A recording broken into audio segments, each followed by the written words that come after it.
Well, China's worried Tibet will overshadow the Olympic Games. Just take a look at what happened with the Olympic torch relay. And China's facing international pressure to open dialogue with the Dalai Lama and his representatives. But previous meetings between the two sides have gone nowhere, and Beijing hasn't changed its position that Tibet is part of China. It's only in the coming days and weeks we'll know whether China is serious about talks or just trying to take Tibet out of the Olympic equation. Daniel Griffiths, BBC News, Beijing. With just 106 days to go before those Beijing Games, the Olympic torch arrived in the Australian capital, Canberra, this week. It's the latest leg of its controversial relay around the world. In contrast to other cities, there were relatively few protests, perhaps a sign of the increasingly close and lucrative relationship between the two countries. Nick Bryant in Western Australia and James Reynolds in Beijing report on the two countries' blossoming Olympic partnership. The Olympics don't begin till August, but this crowd is cheering like the Games are already here. They've come to watch the end of the Beijing Marathon. It's the first major event to be held at China's new Olympic Stadium. Forget the drizzle, you're meant to be dazzled. The stadium's known as the Bird's Nest, and there is a lot of Australia in it. Some of this jumble of steel was made from imported iron ore.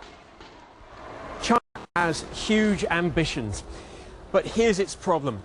It doesn't have enough raw materials in its own soil to build everything that it wants. So this country has to look abroad, and Australia isn't too far away.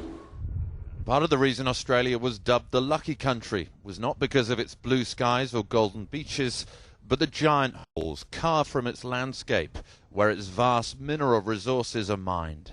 The demand for them from China means its luck is set to continue.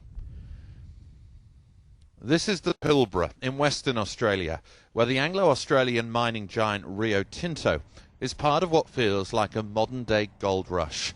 China is its largest and fastest-growing customer, presently devouring 81 million tonnes of iron ore.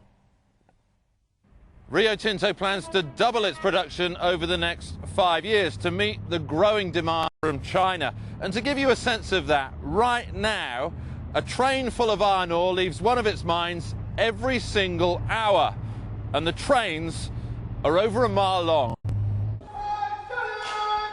Australia's Prime Minister Kevin Rudd knows how important China is. He used to live here. Earlier this month, he came back for an official visit. He even delivered a speech in perfect Mandarin. Here in Beijing, Australia is trying to make its own impression. At this Australian restaurant, you can order Australian steaks and Australian beer and wine. In about 15 or 20 years' time, it's likely that China will have the world's largest middle class. That means hundreds of millions of Chinese people with an awful lot of money to spend. Australia will try to make sure that those people spend their money on Australian products. Sydney University, an institution which speaks of Australia's allegiances old and new.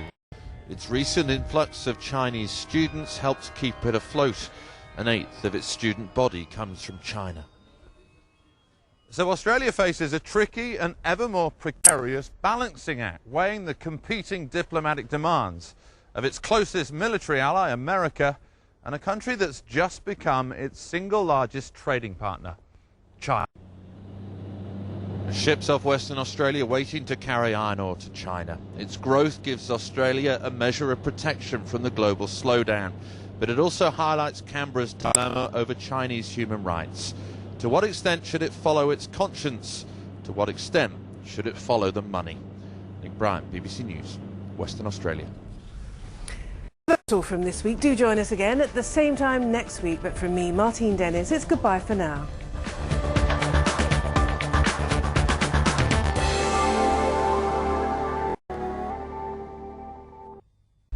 Shape the channel. bbcworld.com/contact us.